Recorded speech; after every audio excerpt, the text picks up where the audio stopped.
Սուրբ Հոգուն դուր է գալիս երախտագետ սիրտը,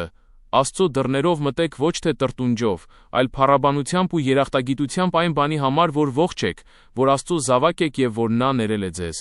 Այո, գուցե ձեր կյանքում հիմա ամեն ինչ վատ է,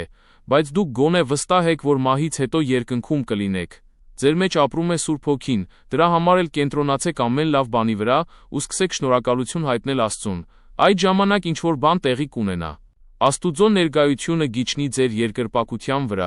ինչպես կրակը զոհասեղանին, բայց հենց որ դուք սկսեք անվերջ դժգոհել ու տրտնջալ, թե սա է վատ կամ նա է վատ, նա ինձ չի սիրում, կամ այս մարդն այսպես վարվեց, եւ ձեր սիրտը լցվի վիրավորանքով ու դառնությամբ, ապա որոշ ժամանակ անց Սուրբ Հոգու քաղցր ներկայությունը կհեռանա։